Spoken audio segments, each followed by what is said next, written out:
about good integrity schools. Partnering. Partnering is a is a major point we need to consider. Who are we partnering with? Credibility and integrity of various institutions and or individuals is extremely important.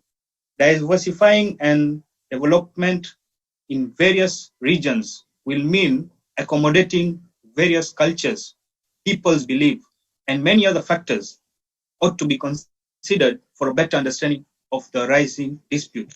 When we are opening the multiversity and ecoversity in regions, we need to consider the, the the belief system where people and cultures people stay and people reside. Partnering with the right institution or individual to handle such disputes effectively and professionally will add value and growth for everybody. Empowering the right and competent trainers would also be equally important. I'll read a quote from late President Julius Nyerere of Tanzania. No nation has the right to make decisions for another nation. No people for another people. That's why we are here as Africa and Asia, and I believe that we can do much more greater strides. Lastly, I come to my sixth point to be considered: support system. We have support systems, but how is the support also matters. Whilst developing such wonderful institution of Ecoversity and Multiversity, how will trained mediators be supported to support their own livelihoods and their family livelihoods? Mobilization of resources and support system for experts can be clear in order to have the best of the best mediators. And as more experts are also groomed, we have a lot of questions about integrity in Africa. We are very cautious of this. I'll put it openly, that we are very cautious of working with people from certain areas and certain institutions, because they tend to misuse the generations, the experts, and when resources are obtained, they are never shared, they are never opened up, and the right professionals fall out, diverting themselves to other businesses or other faculties or other areas in life. I can say, even like in my country, teachers have groomed all the children all out during their years, and now during the corona period, teachers have been locked out. So the support system is very weak by the own government, that teachers have resorted to selling fruits and vegetables from their car boots and on the roads. They've resorted to farming or other activities. So when I look at the support system, when we know that the same teachers will be needed tomorrow, where is the support system? That's what I always ask myself. Doctors even are striking when doctors are supposed to be saving lives. So all these problems are there. Integrity issues. We have to consider the integrity issues. I read a quote from our retired Kenya's third president. Leadership is a privilege to better lives of people and others. It is not an opportunity to satisfy personal greed. Many times we have these issues, and ego comes in. One of the speakers talked about ego, which is very good.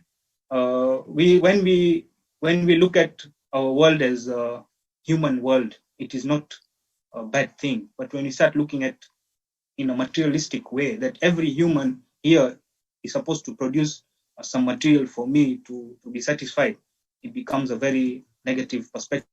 And the growth, we know that karma plays a very big role, and what we are also because of karma in a way, and what we are going to be is because of karma, of our own karma.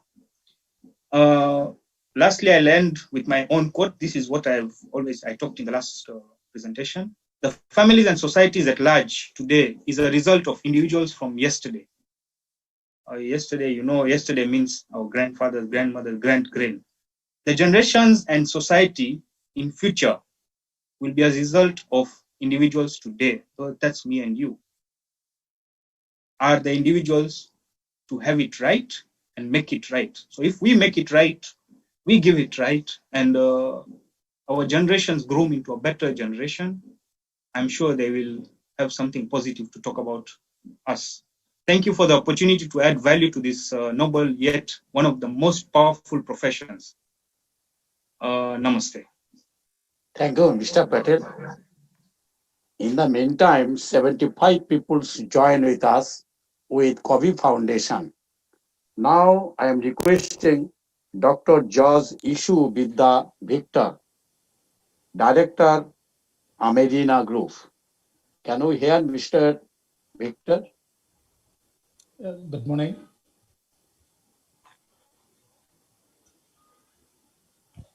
Good morning. Thank you very much, Mr. Chairman. I hope I'm audible. Hello? Yes, we hear you. Yeah, I hope I'm audible. Yeah, thank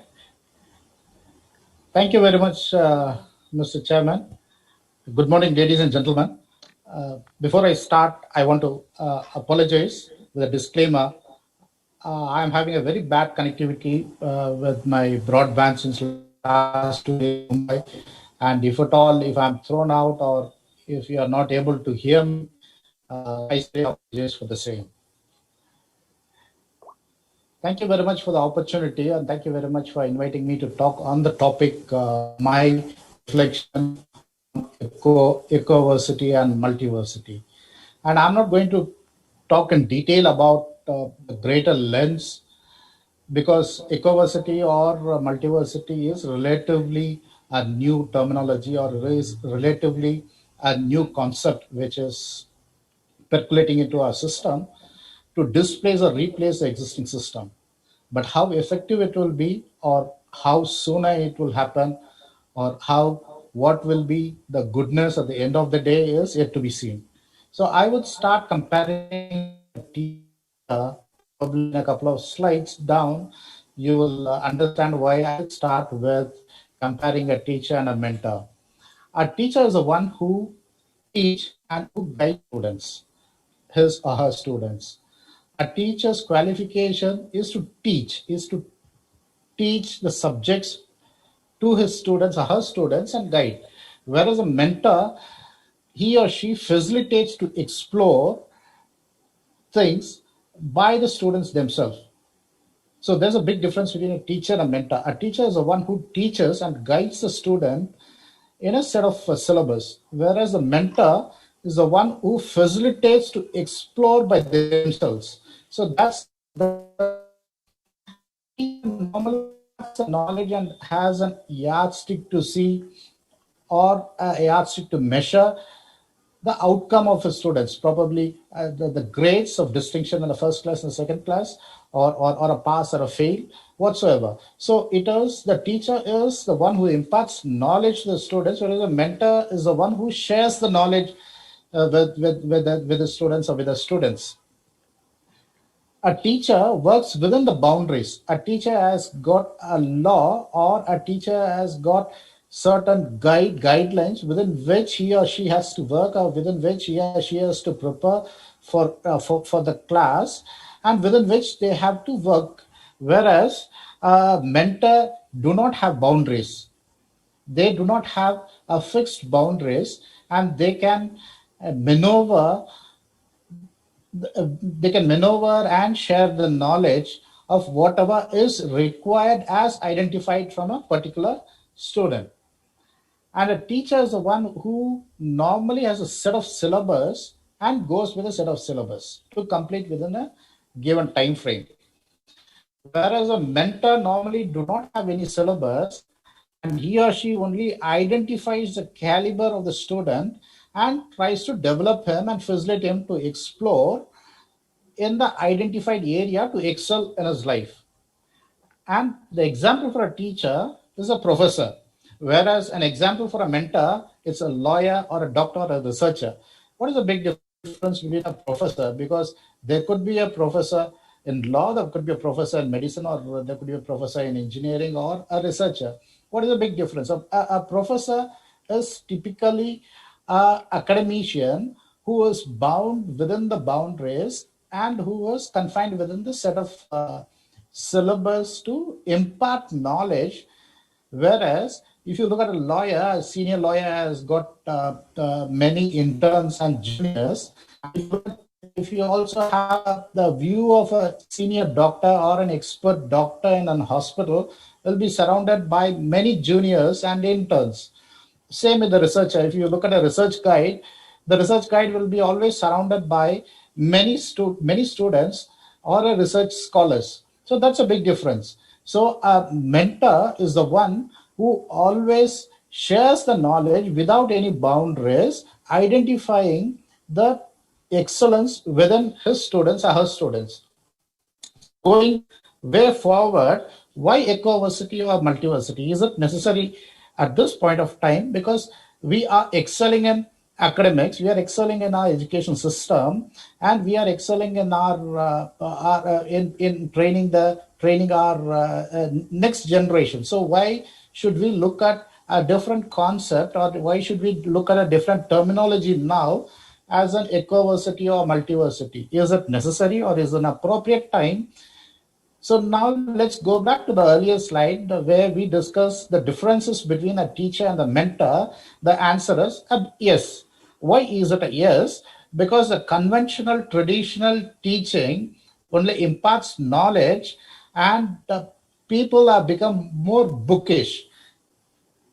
I do not know about other countries. If I can say about my own country, India, we produce the best students in class 12 or in the 12th grade with distinctions with 98% and sometimes with 100%. But when they come to the medical college or the engineering college in the first semester, many people who scored centum or 100% or 99%, we see them ducking in the first semester, which makes a question mark, and which also induces the quest among the educational experts to look beyond what is a traditional teaching. Are we imparting knowledge? Are we sharing the knowledge? Are we filling the brains of the young students with what is necessary for the examination, or are we going beyond the examination? So that's why the best way forward is to look at ecoversity or a multiversity, where it's not teaching alone, but it's a mentorship. A mentorship is the one where you're identifying individual performances, you're identifying individual grades, you're identifying individual capacities, the capabilities, and then you are trying to impart knowledge, you are trying to build them and develop them and whatever they can excel in.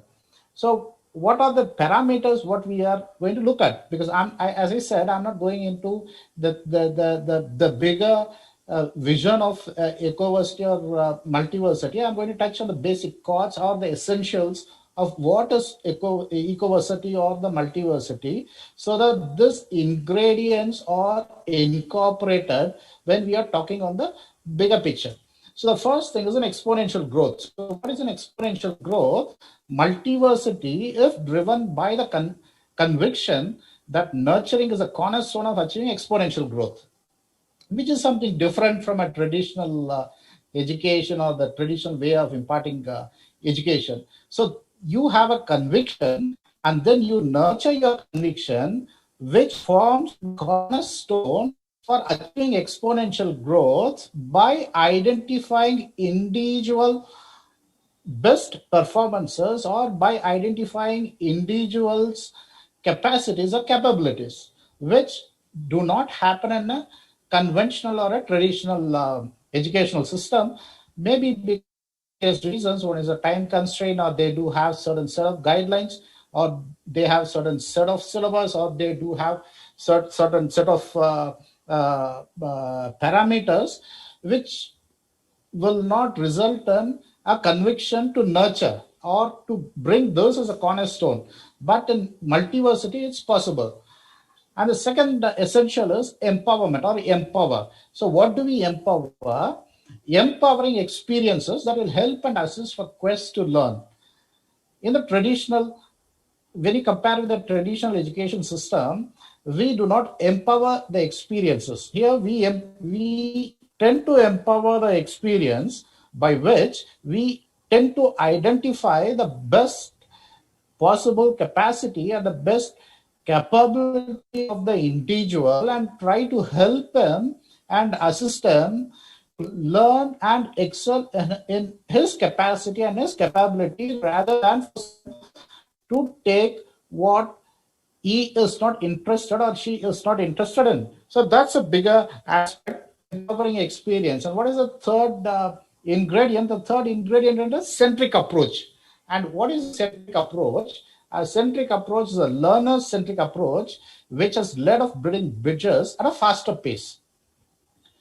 Since I work with many students at the postgraduate and the research scholars, I can vouch for what I put on the screen. The learner-centric approach has led for building bridges at a faster pace. Why I do vouch for my statement? Because whenever I look at a postgraduate student and centric my training or centric his learning process on him, then he becomes more interested to learn things at much faster pace than when we give him a set of rules, a set of syllabus, a set of guidelines, and ask him to follow that. So in Ecoversity or Multiversity, it's learner-centric approach rather than a generic-centric approach. And reimagine education system. This is more important, and I do coin it reimagine because see, you might have heard re-engineering, the term re-engineering or reshaping or imagineering.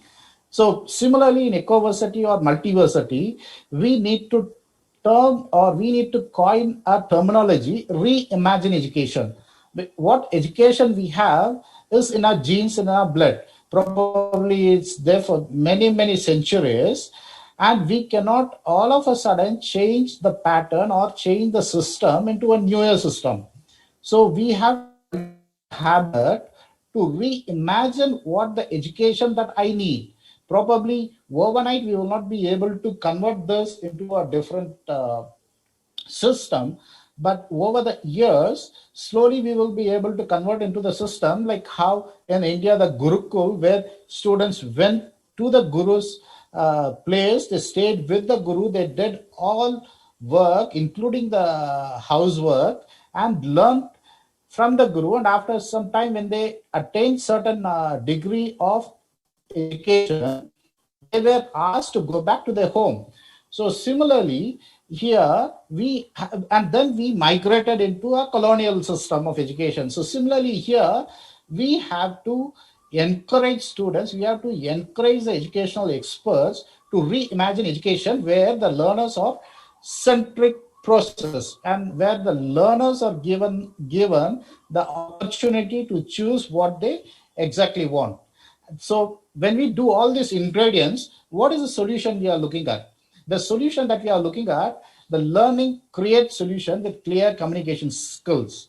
Today, we have many colleges which gives you a university degree, but they do not vouch for a clear communication skills, and that's one of the reason why many students do not pass or many students do not, and when they attend the interviews, the story state of affairs that they cannot be very clear in what they want, or they are not very clear in the communication skills. So Ecoversity or Multiversity, what the solution will be, we will be creating a pool of students who will have a better communication skills. So why do we relate mediation with Ecoversity or Multiversity? Because mediation is nothing but a clear mentorship. Because a senior passes his virtues, a senior passes his credentials to his junior. So that's the reason I say mediation is nothing but a mentorship. Today we have qualified lawyer or interns with a university degree, But this university degrees are taught on certain principles. They are very good in theories. They are very good in policies. They are very good in case laws. They are very good in studies.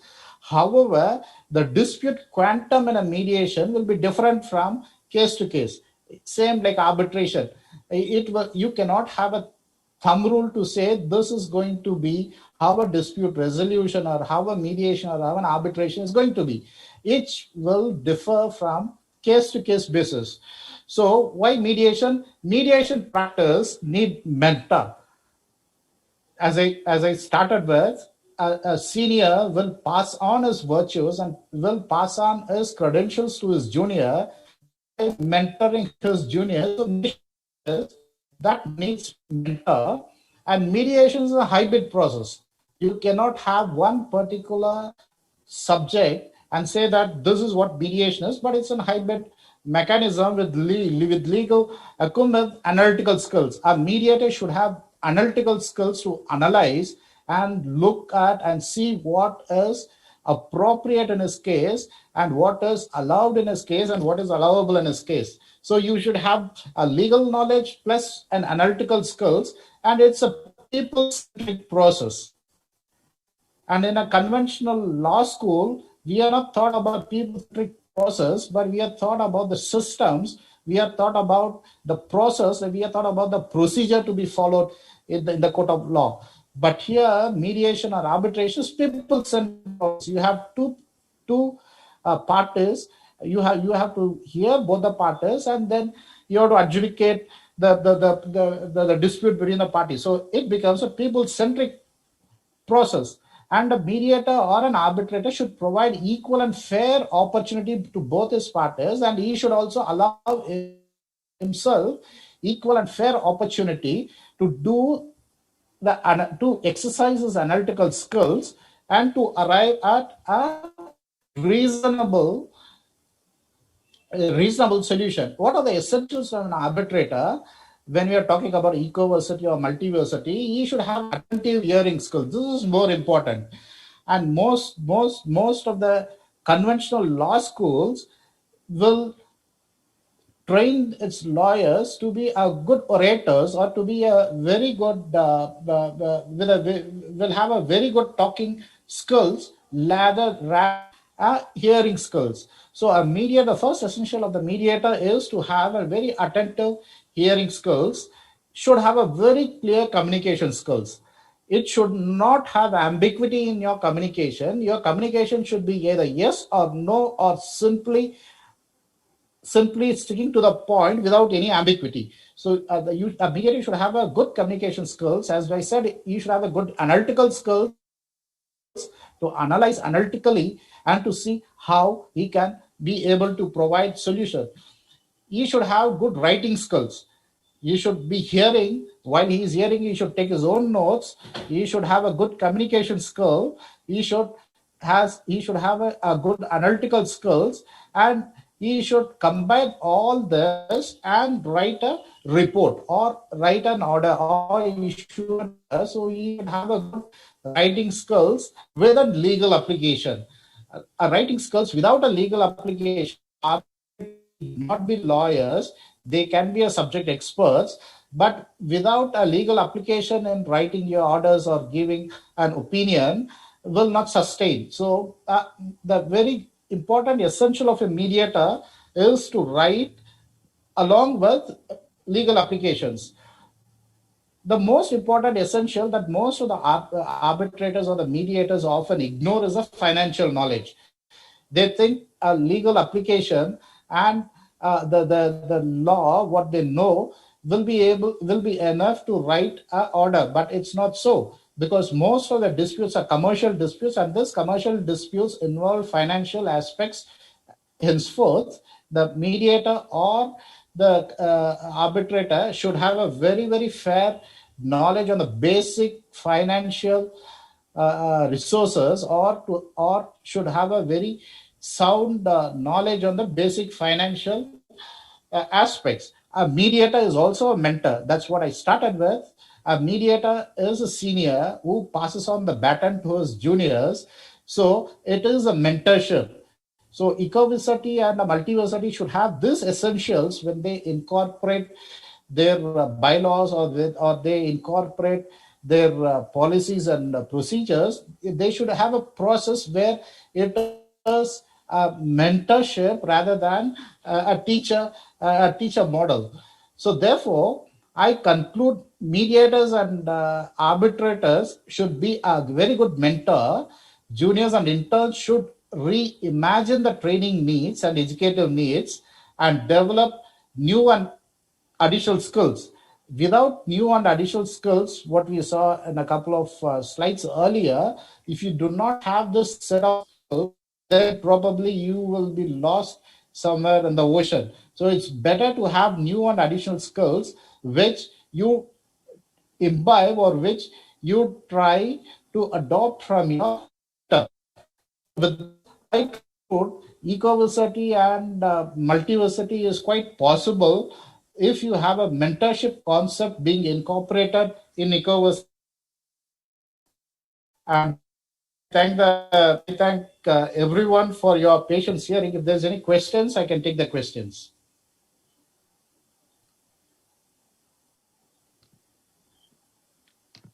Dear friends, any question to Mr. Victor? Yes, I've got a question to Dr. Victor. Yes, please. Yes, Dr. Victor, that was a very insightful and interesting presentation. My question is that the communication skills you speak about and other skills that we talk about, which are essential in the education system, do you think there should people should acquire those skills at a university level, or it is something that should start from the very start of their career at school? From, for example, I can give you a small example that you can elaborate on.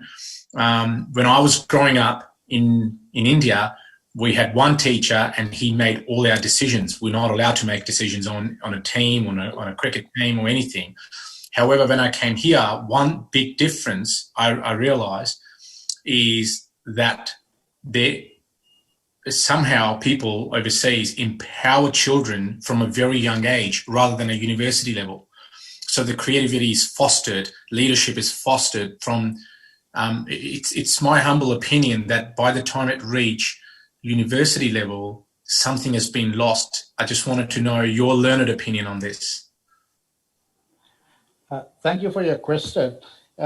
In my opinion, the communication skill starts from your school level. And when you enter your law school, your communication skills should be developed into a full-blown skill rather than being a learner.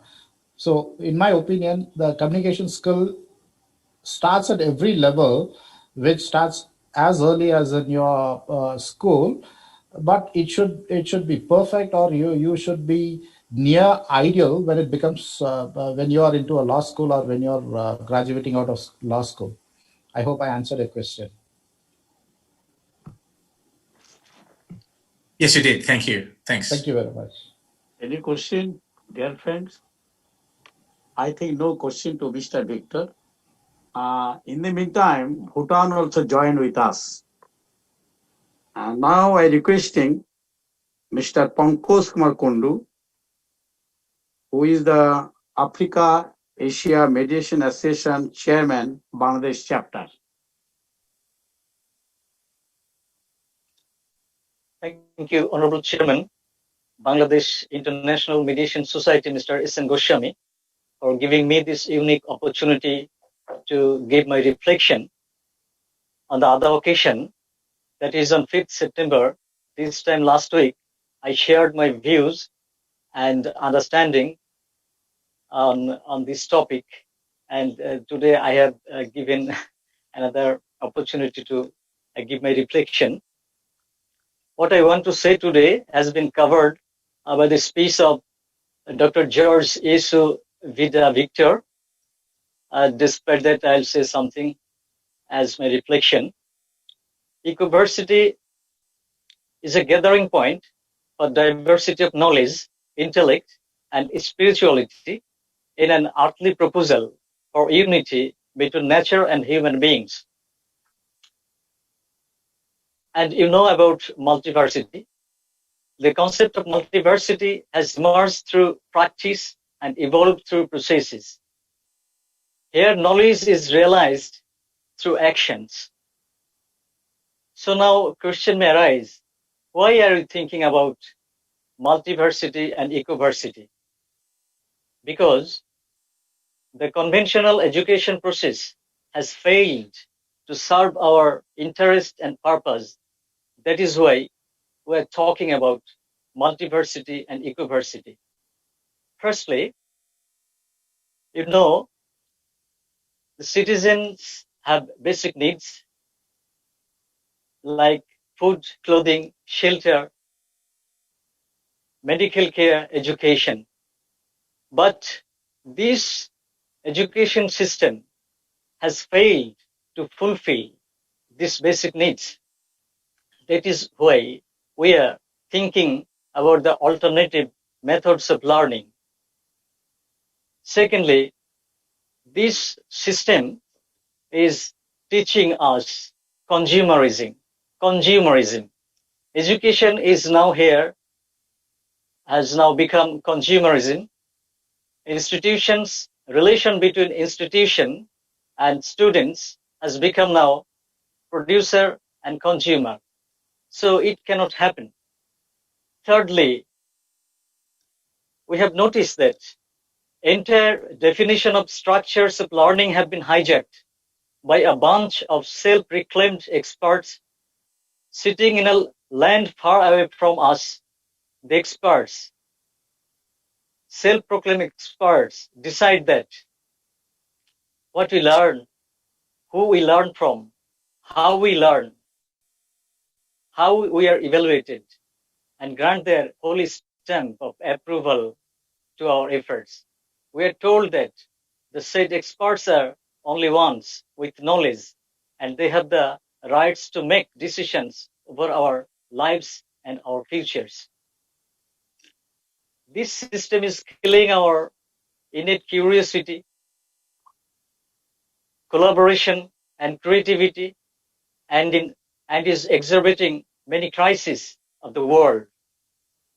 For example, I have a long list of autodidacts, that is, self-taught, self-educated great people, comprising so many artists and authors, actors, musicians, other artists, architects, engineers, inventors, scientists, historians, and educators.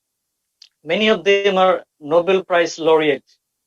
So we can easily understand that the conventional judicial, conventional education system is not the whole. There are something beyond that. For example, we can give you to current example.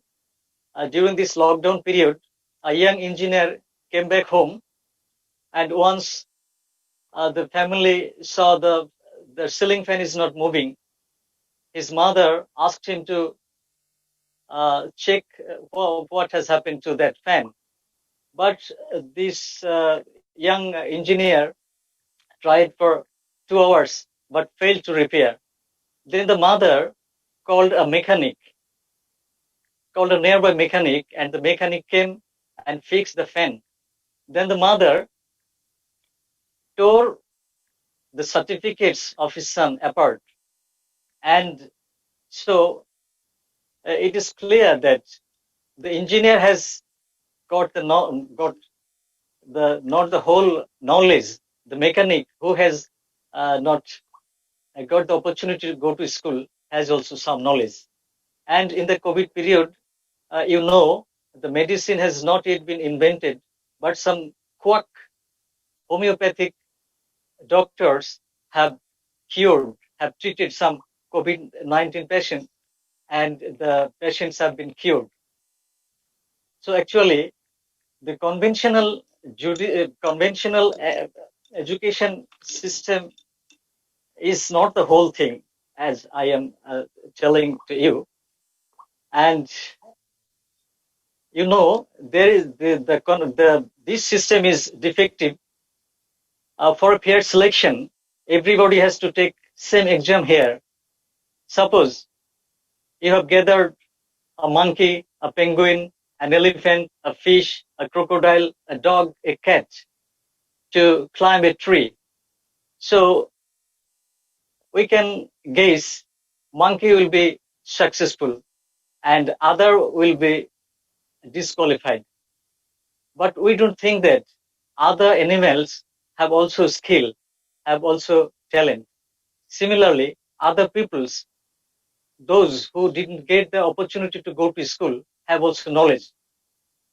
And the present prevailing education system doesn't give opportunity to all the people. That is why we are here, so that all people get their right, get their education. And this education, this prevailing education is creating various crises, human crisis and ecological crisis. Now the crisis we are facing now is global pandemic, climate change, environmental pollution, geopolitical tensions, international trade disputes. All are the results of the present education system. On the other hand, the Ecoversity teaches us love, smile myself and to make other people smile. And this Ecoversity process teaches us how to work seamlessly and being connected with other people. We all are mediators here, and I think still there is confusion to some of us. We are mediators, so why are we talking about ecoversity, multiversity, etc.? My simple answer is that there are two types of mediators. One who has idea about multiversities, ecoversities, and there is another mediator who has no idea about it. So obviously, the mediator who has idea about multiversity and ecoversity will do better than other. Thank you very much for giving me patient sharing. Now I am requesting Madam Aarti Goyal. Aarti Goyal, are you hear me, Aarti Goyal?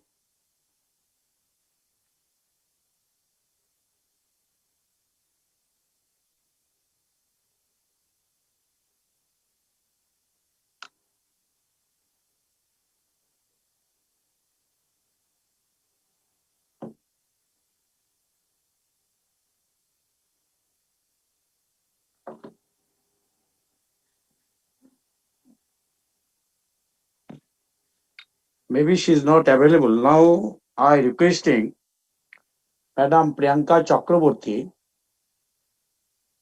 who is Executive Secretary of Bangladesh International Mediation Society, and also she is Secretary General of Africa Asia Mediation Association.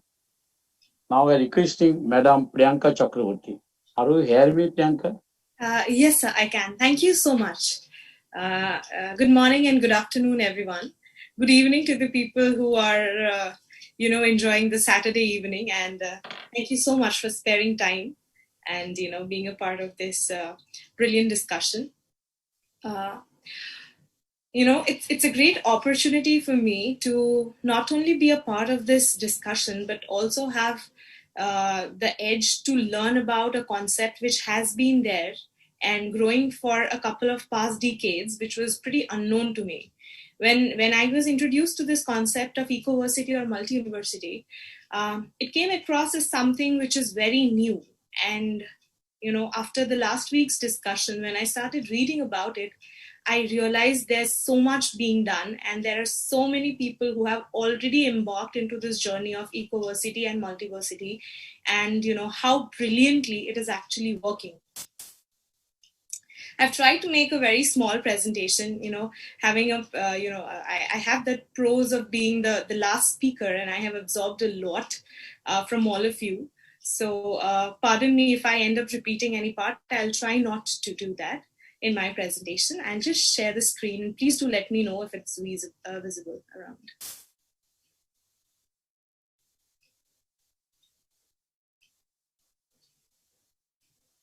Is my screen visible? Yes, we can see. Okay, great. Thank you so much. The first thing that I would want to point out is what Mr. Kundu just mentioned about our education system, which is currently. Actually, Albert Einstein had pointed that out. If you judge a fish by its ability to climb a tree, it will spend its entire life believing it is stupid. Unfortunately, this is what is happening with the current education system, where we have a perfect set of rules and regulations to give exams, a perfect set of mentoring, curriculum.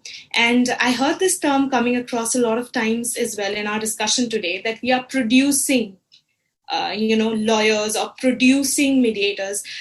Unfortunately, it's only industries that I know can produce things. I don't see education to be an industry where we require to produce somebody of a certain, a particular profession. But that is what is happening. So my idea got developed. So basically, the education system that we are following was built up in the colonial time. And the idea behind it was to train people for the industrial revolution. So, when you are in a class, you are asked to keep silence. You are not allowed to speak. That is one of the rules and regulations that one needs to follow when they are working in a factory. You should not be talking, because you should not be wasting energy in communication or interaction. And that's what we follow. You just have one person, the teacher or the administrator in the school, instructing you, and your only job is to follow that instruction given to the maximum level of perfection possible. And by the end of the curriculum, you are given certain set of questions to actually analyze your memorizing skills, which I think is being taken care of very, very brilliantly by the artificial intelligence and the machines and devices that has been developed over time. Another striking thing which hit me really hard was over these past years, we have seen advances in every field. So if you're talking about cell phones, it has gone from those big landline telephones to, mobiles that we use. And even the cell phones used to be this huge big ones, I remember, with that antenna on the top. And now it has become really small and handy. So it's changing. Likewise, if you talk about television, you talk about cars, you talk about buildings, things are changing. The only thing which has remained stagnant is our education system. It is still pretty much the same. There is one lecturer or a teacher. There are, number of students who are made to sit or stand in a particular line, follow certain rules, and give exams by the end of it. If I have to put it in today's context, let's say we are having this discussion today, the mediation, this discussion about multiversity and ecoversity. And we have so many opinions coming across, which are all very brilliant. And they come, and all of us speak from what we have experienced or what we have come across while doing our research. Now say at the end of it, there is somebody trying to say who all have done the best, or if there is somebody trying to score our presentations out of 100, and let's say I am the one who gets let's say 10 out of 100, that's like the least score, and I am failed. That's what we are trying to follow, but that shouldn't be quite the case, right? I am sure all of us have something to add on. That is what we are trying to build up through this multiversity and ecoversity. While researching about it, I went across a lot of videos that I got to see. One extremely interesting one that I saw was of Mr. Jain. And what he said, so he has started this multiversity called Swaraj University in India. What he said in one of these was very striking to me. So he went across and asked, this farming company, which is coming up with this latest technology, as to how many varieties of rice they are actually cultivating at this current time. And that farmer said that they have approximately 90 varieties of rice. So, I was really perplexed, honestly, being from Bengal and, having rice as my main staple meal, I know about only 2-3 varieties of rice. And then Mr. Jan pointed out that, before colonization, India had a minimum of 114,000 varieties of rice. So you understand that from 114,000, we have been brought down to just 90. And in current times, when I am somebody who eats rice every day, twice a day as my meal, I don't even know, just even 2 varieties of that name. And I am educated, I am a master's degree holder, I don't even know what I'm eating. So I know a lot of times it might come across as this is not important or not relevant, but I think if you look at it in a holistic purpose, everybody needs to have a complete idea of the life they are leading. It need not necessarily be about the only subject you have to learn about. It has to be spiritual, it has to be intellectual, and it has to be more social and human.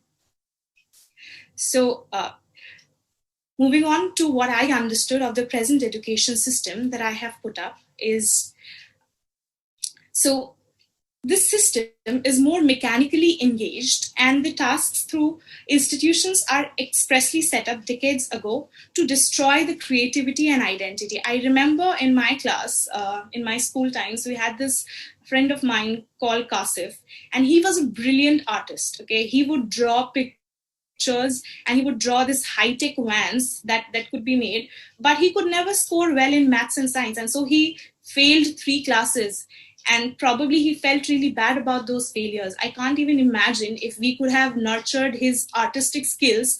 What a brilliant person. I'm sure he must be doing really great. I'm not in touch with him to know that, but it somewhat felt like unfair to let go of somebody's creativity to learn something that you're supposed to be learning.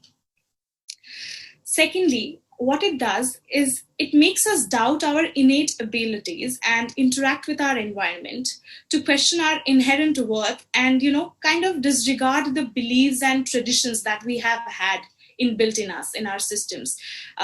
If I'm not wrong, I got a reference about a lot. In a lot of places, people have talked about how they learned from their grandmothers and grandparents, specifically so. Because they did not have those formal education. We term those people as illiterate, but they were way more wise than we are in current times. They led a life which was completely waste-free. They reused every bit of food. There was no food wastage, at least in my household, I can let you know. If we have potatoes, we also have things made out of the potato peels. So we don't throw that off. Or we put it in a decomposition pit. So that's how, and I learned all of these because I have seen it in my family running, in my, through my grandparents and my mother and everybody else.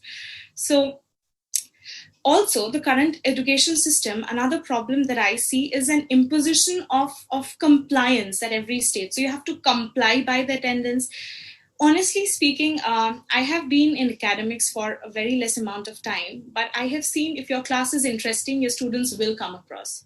You will not have to make compulsory attendance. You will not have to do that because they are interested and they are wanting to learn.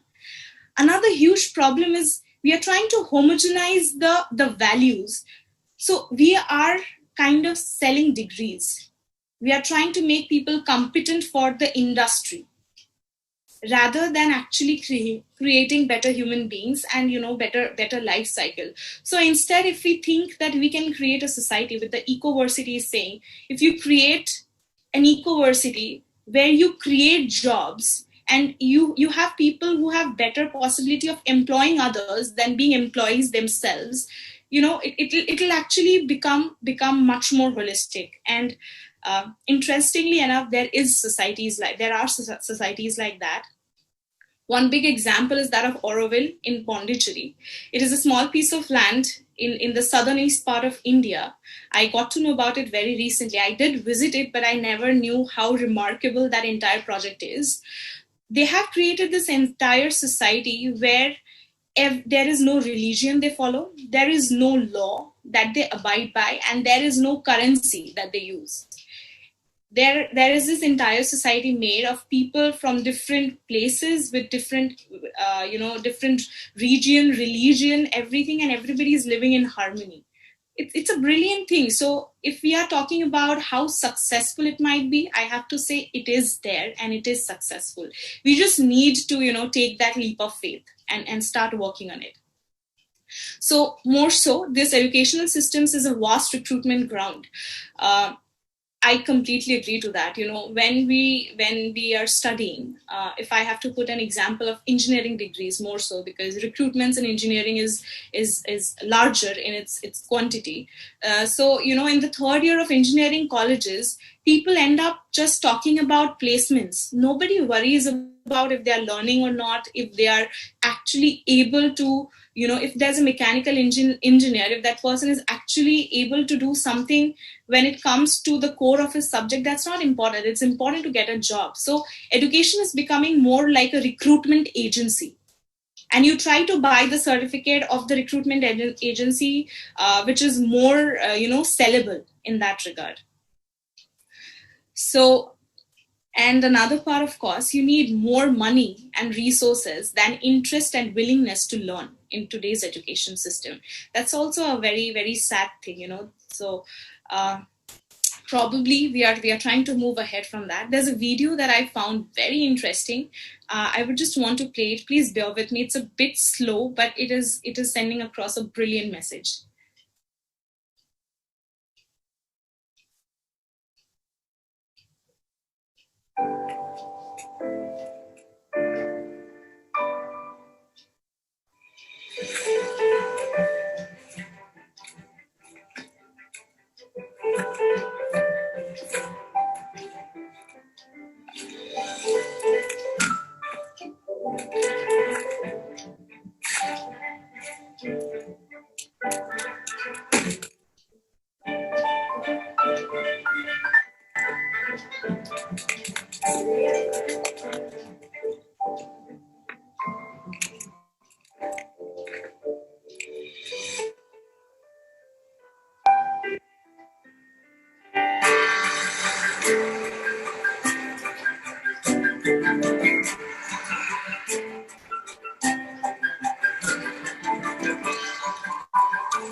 Thank you so much for being so patient with the video. It's one of my best that I have seen in an animated format.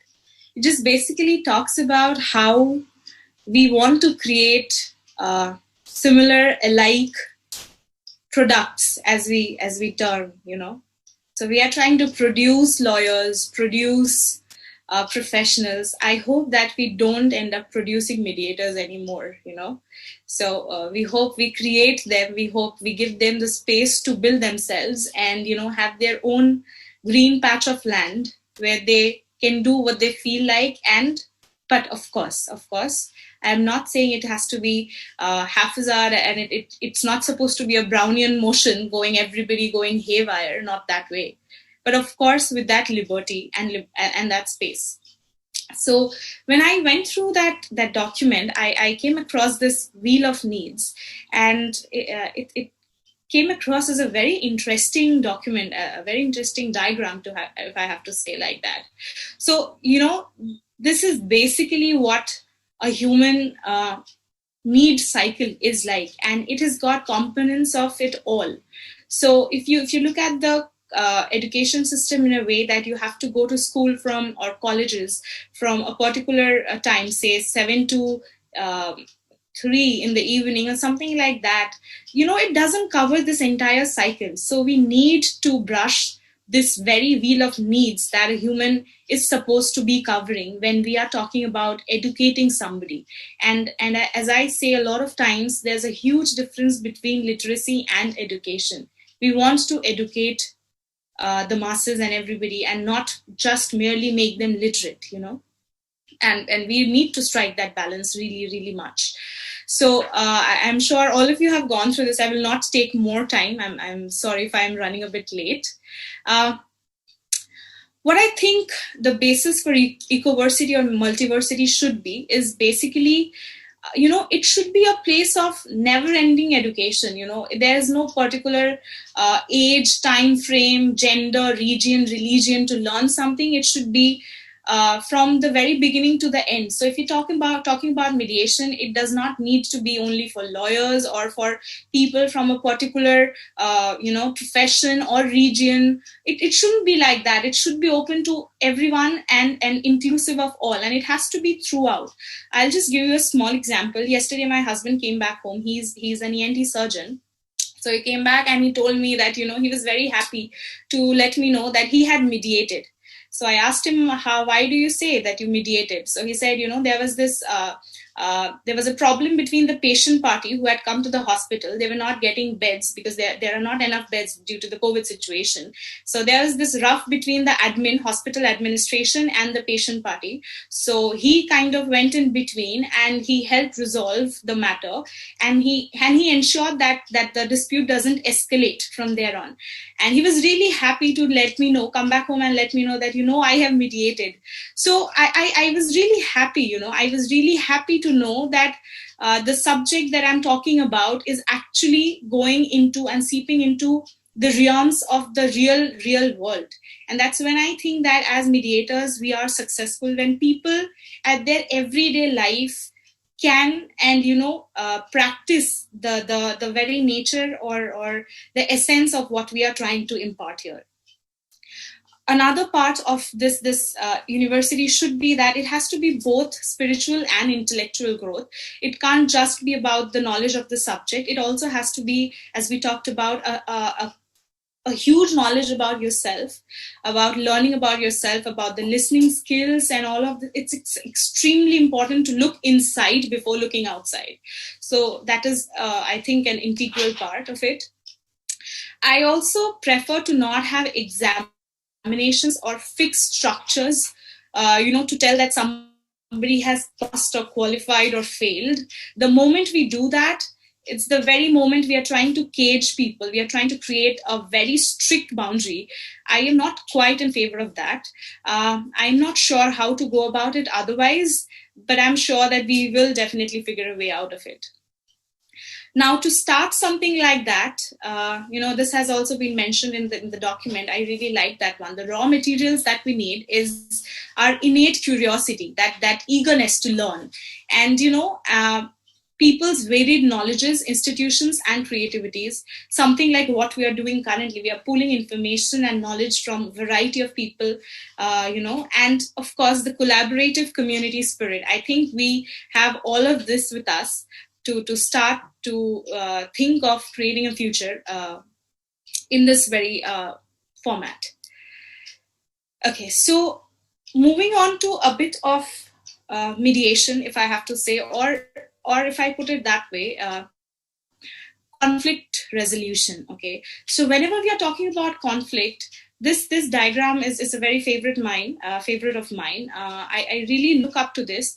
It actually states where and from how these conflicts actually arise. So whenever you're trying to reflect upon how to resolve that dispute or conflict, if you look at how that got arrived, you will have a complete basis of how to approach it, in terms of resolving it.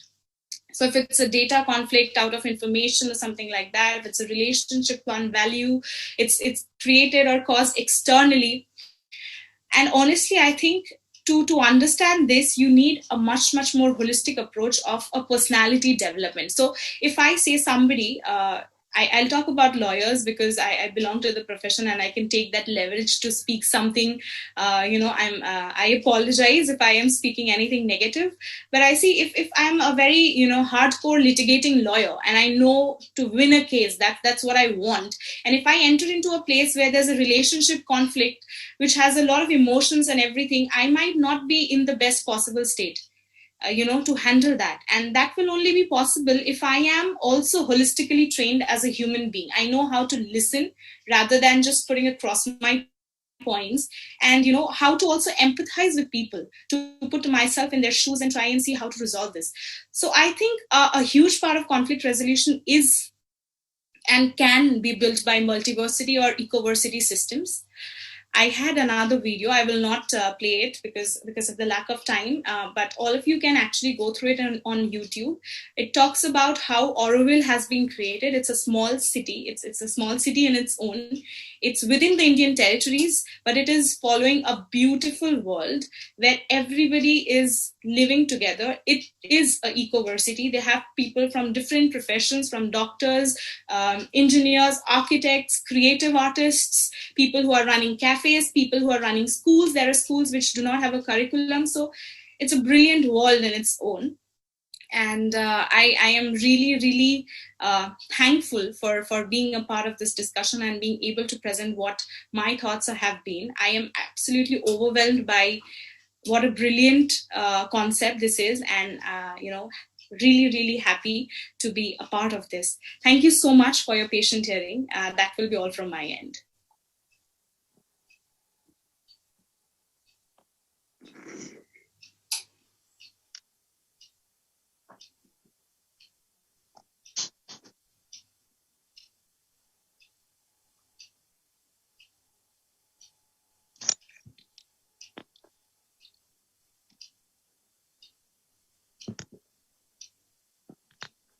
Mr. Justice, M. Imanali with us. Can I request proceed to share your view?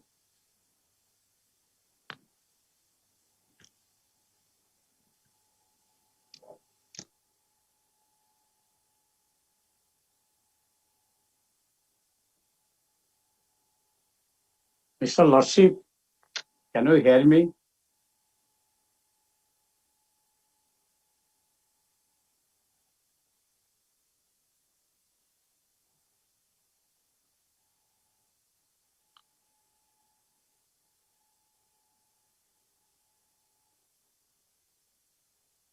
Sorry, he left. Now, dear friends, today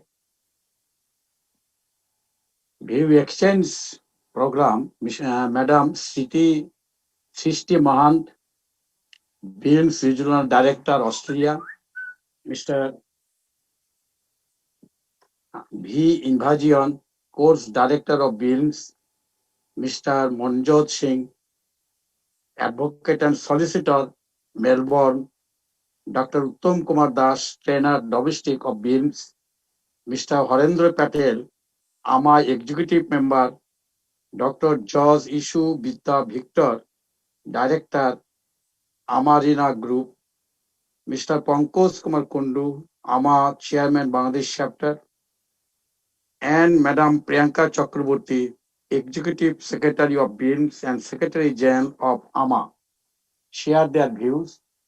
Now I'm requesting Mr. Bijoy Bharatijo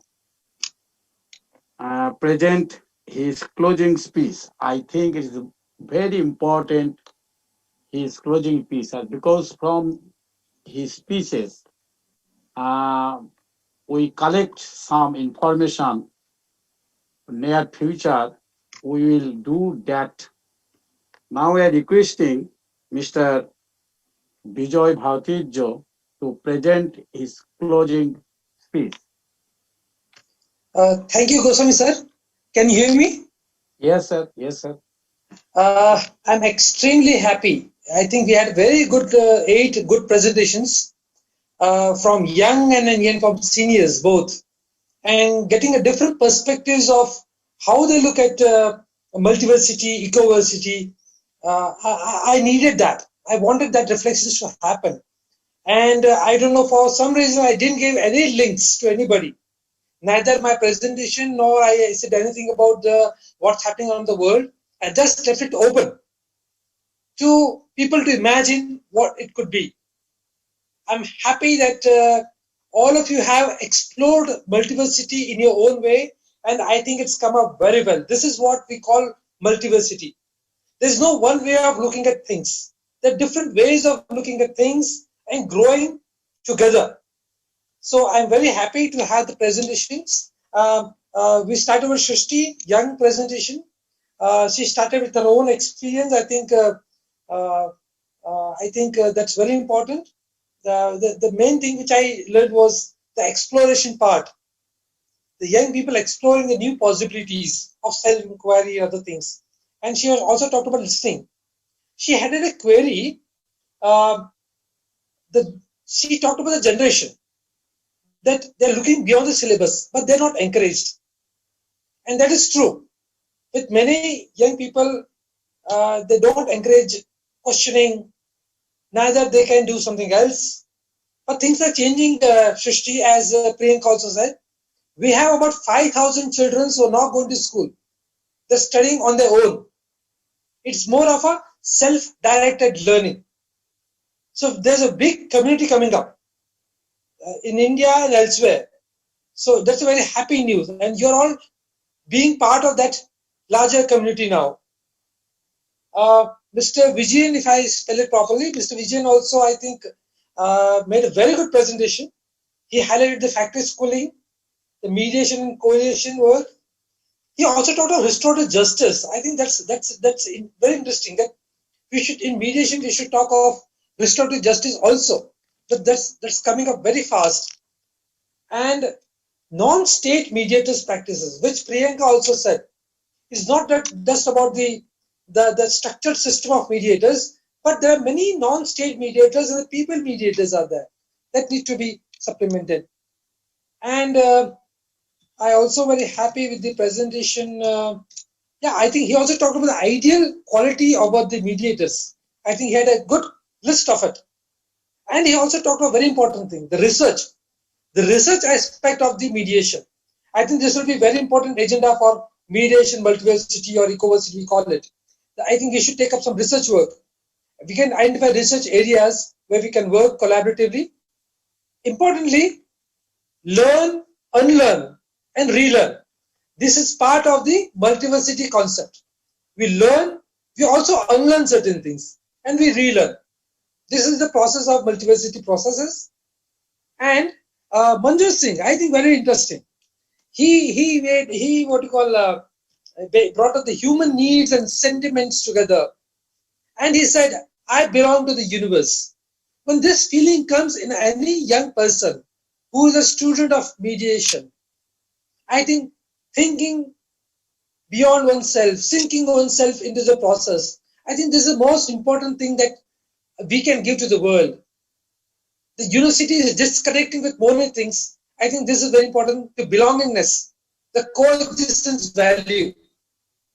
And he also talked about decolonization of the processes and how we can educate otherwise. Then also I think Uttam Kumar also had a good ideas. He talked about mediation clinic and also piloting it. I think that's a good idea. Harinder Patel, I think it was, he brought spiritual dimension to the whole process. And he made it as a youth focused. How we can make it a practical approach. And Gandhi has an idea about the practical idealist. We're all practical idealists in some way, trying to look at the ideal and how it can be implemented practically. So this is a very important contribution. And he also talked about, Harinder Bhai also talked about the techniques that support the mediation processes, the mind calming, the self-mediation process, the attitude that can make a difference. Here, very important thing which I'd like to highlight is, he talked about the personality. I think two people also talked about the personality of the mediator. I would like to highlight, multiversity can look at the character of the mediator. See, the character is most important thing of the personality. If your character is good, it will reflect in the personality automatically. The personality is an outward thing. Character is the inner being. How can nurture this inner being? We can look at that. And there was also talked about the, I think one more thing, Manjit Singh talked about the university. University is a very late stage of empowerment. He should we could start younger. I think he had brought that question also before. I think this is very important thing, how young children they can be have an experience of empowering experience. I think that's also very important. And mediation can come up in schools also, in elsewhere also.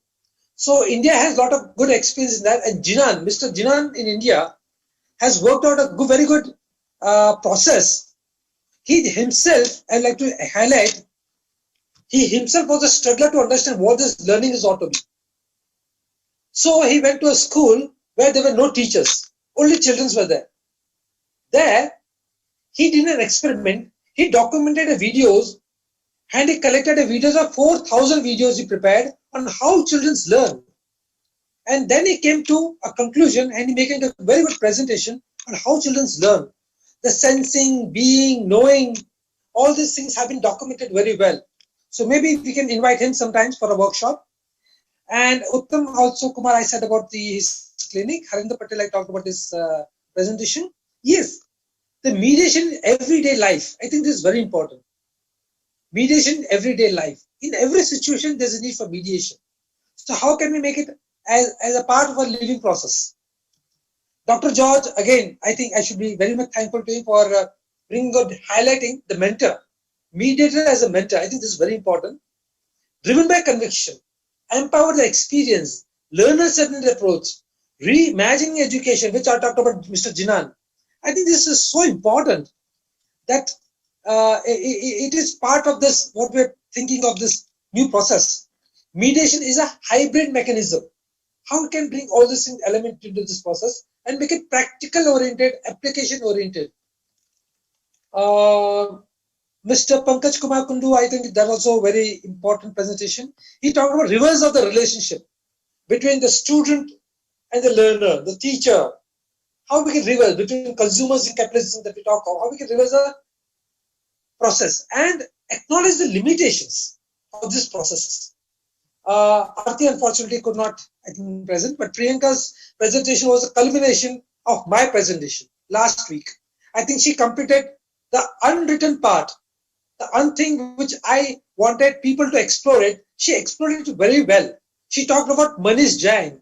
Manish Jain is the founder of the Multiversity processes in India and elsewhere he's been leading. So I can send you some links also further or further discussions. So demystified mediation, which I think Priyanka highlighted in her talk. And moving forward, I think we are getting very late. We should, I think, come to the conclusion now. There are two propositions. One is we should form a working group, study and working group we should form. And I'm inviting all of you to join this. Because if you all can join this process, I think that's very important. But it will require certain little bit of effort of time and energy to be spent in this group. So forming of this working group, we can set up I can give you some, we can discuss about the methods of working group, what it will be, objectives of it, what it will do. In the next meet, we can decide that. But before the next meet, I want one thing to happen, in which maybe Priyanka and other people can help me. We want to make a presentation of all the resources that is available now. We have 8 good presentations. Let's bring all of them together. 2 people can study this. Priyanka plus one more. Priyanka, I'm taking you for granted.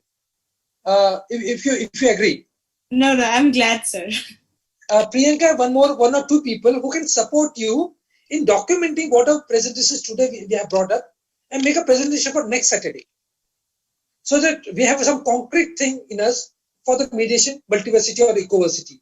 Whether naming also we can think of what type of name it could be and all these things. So the next meeting, we have 2 agendas. We'll have a working group meeting. All those people who want to participate in these processes, they can write in the chat box also.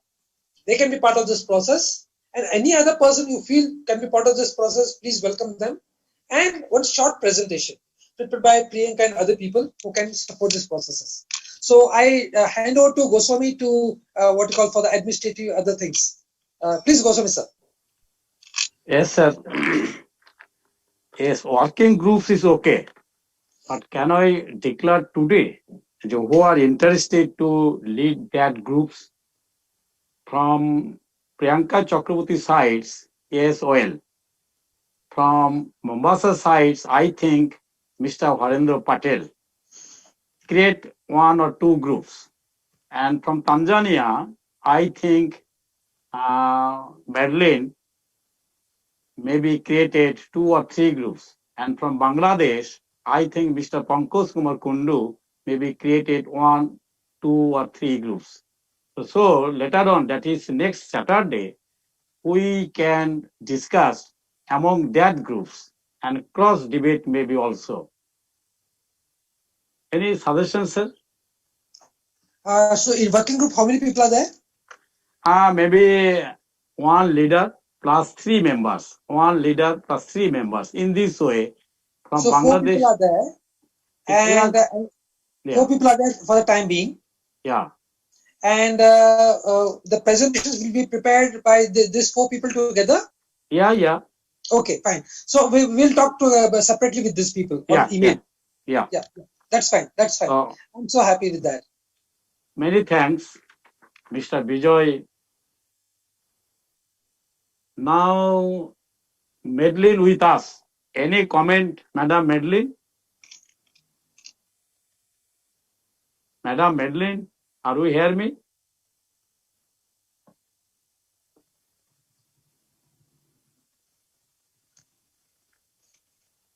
Maybe, yes, Madeline available. Yeah, she's there. Yeah. Can Madeline. you hear? Can you hear, madam? Now another announcement. Arti's mother is very sick. She sent a message. I am very sorry, sir. My mother was not feeling well in the morning. So I was with her. Pray. So from this discussion meeting, orientation meeting, we are always praying for her mother. Thanks, sir. Yes, sir. So now is ended. Yes, Mr. Kevin Brown with us. Yeah, we should ask him to speak something. Mr. Brown, are you hear me?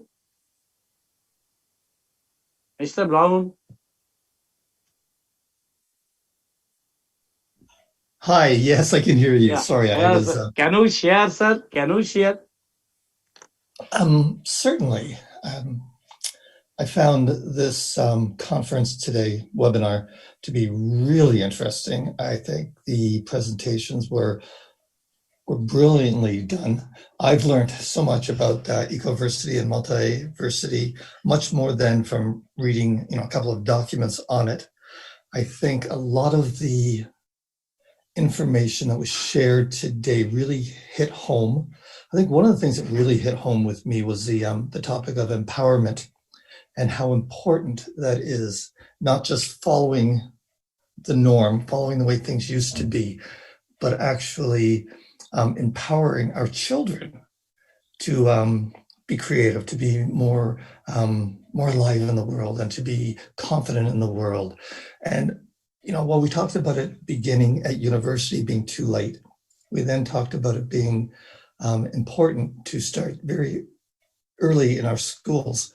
I also think, sorry, I'm losing my voice. I also think that empowerment is so important, especially in transformative processes, so important that we as parents need to begin this process well before school even begins.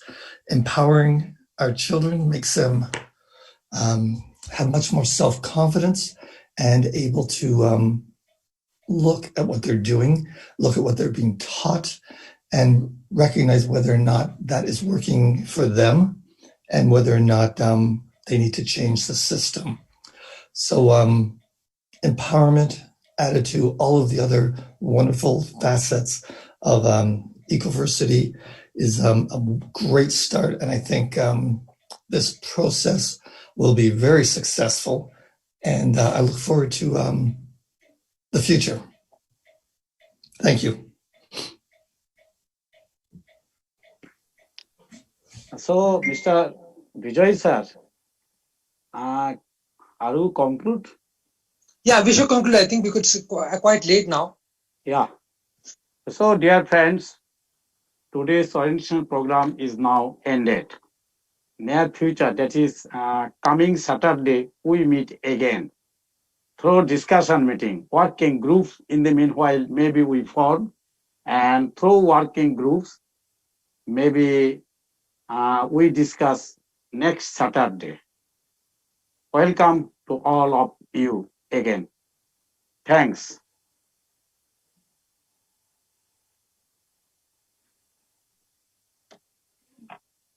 Any more, sir?